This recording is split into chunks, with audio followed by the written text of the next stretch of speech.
اللہ تعالیٰ نے زندگی اور موت کو اس لیے پیدا کیا، انسانوں کو اس لیے پیدا کیا تاکہ وہ انسانوں کو آزما سکے۔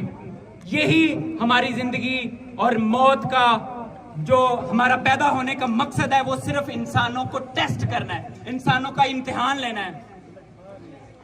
سب سے پہلے اس کو شروع کروں گا یہاں سے کہ بہت بہت شکریہ میرے بڑے بھائی، میرے مشر حاجی فضل الہی، مجھے یہ بچپن سے جانتے ہیں، میرے ان کے ساتھ بے حد تعلقات ہیں۔ میں جانتا ہوں کہ اس کے پی کے اندر اگر کوئی دبنگ اللہ نے شخص پیدا کیا ہے تو اس وقت وہ اللہ کا شکر ہے، کیونکہ مجھے اتنا اندازہ ہے کہ پورا ویسے تو کے پی کے ساری غیرت مند قوم پختون سارے بہادر ہیں، لیکن ان ایم پی ایز میں اگر کسی کو جانتا ہوں ذاتی طور پہ تو وہ حاجی فضل الہی، ان کا بہت بہت شکریہ۔ عمران خان، عمران خان، حاجی فضل الہی زندہ باد۔ دل تا سوک سوک پختون دے، لاس اچت کئے، ڈول پختون دے، ڈول پختون دے، ڈول پختون دے، تم پختونو پختنو تاسو پما ڈیر گرائی آئی، تمپا منگرانی، تمپا منگرانی، زندہ باد، زندہ باد، زندہ باد۔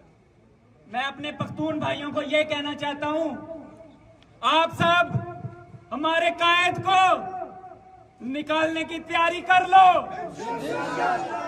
انشاءاللہ پنجاب سے میاں عباد فاروق اس دفعہ آپ کو پریشان نہیں ہونے دیں گے۔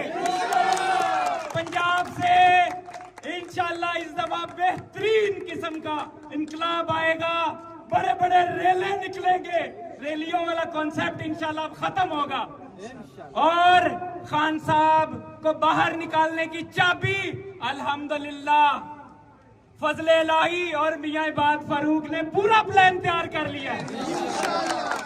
ہم اپنے قائد لیڈر عمران خان صاحب کی اس وقت صرف کال اور اس دن کا انتظار کر رہے ہیں۔ خان صاحب کا ہمیں میسج ہے کہ جس دن پیٹرن ان چیف ہے وہ اندر سے ہمیں آرڈر کریں گے، کیونکہ وہ کچھ دن رہ گئے، ہم ان کے انتظار میں ہیں۔